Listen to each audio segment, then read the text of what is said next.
Bonjour ladies and gentlemen et nouveaux visiteurs sur la chaîne YouTube, ici Mr Flamingo et bienvenue pour une nouvelle vidéo. Lorsque je suis allé voir John Wick 3 au cinéma jeudi dernier avec Mysterion, on était sur notre téléphone avant le film. Je vois passer sur Facebook une actualité comme quoi Robert Pattinson serait le candidat le plus probable pour remplacer Ben Affleck dans le rôle de Batman. Ensuite, je scrolle dans les commentaires et je vois plein de commentaires de personnes qui sont choquées. Je comprends un petit peu les réactions, mais en même temps, je les comprends pas. C'est fait bizarre à dire, mais c'est ça qui est ça. Plusieurs se rappellent de lui comme étant Edward Cullen dans la série film Twilight et Cédric Diggory dans Harry Potter et la Coupe de Feu. Le seul truc, c'est pas les seuls films dans lesquels il a joué. Robert Pattinson a fait bien plus de films que Twilight.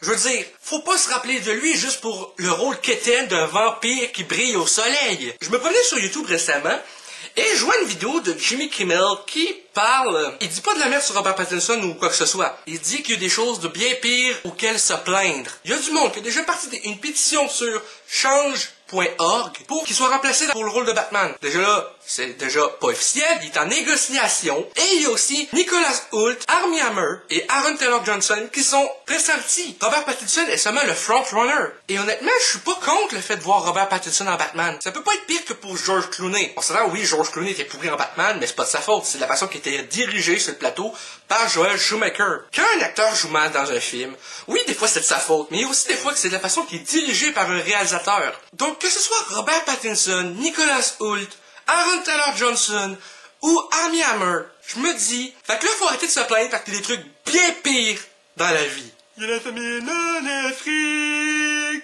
Ta gueule! Et comme c'est juste une rumeur pis qu'il y a d'autres acteurs en négociation, je me dis, si jamais Robert Pattinson devenait officiellement Batman pour DC Comics, faut lui laisser une chance. Avez-vous vu ses autres films à part Twilight pis Harry Potter 4? Cet acteur-là sait jouer. Il sait clairement jouer. Ça, j'ai aucun doute là-dessus. Oui, il est un peu mince, il a pas le physique tout musclé pour jouer Batman. Laissez-y le temps de se mettre musclé. Il pourrait facilement prendre 25 kilos de muscles pour avoir le physique vraiment bof de Batman. Et d'après moi, il l'aurait. Déjà, il a la mâchoire très carrée. Imaginez cette face-là avec le masque Batman. Moi, j'y crois pour n'importe quel de ces choix-là.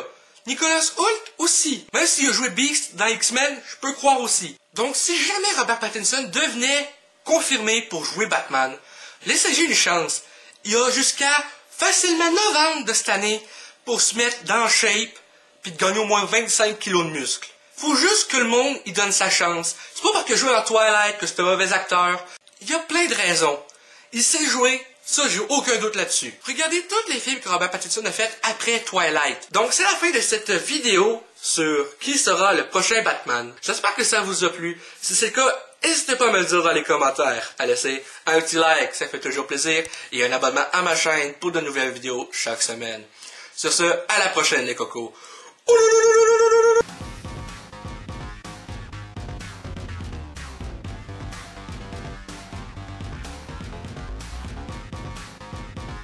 Hey le grand, c'est quoi que t'attends pour t'abonner, sacrament?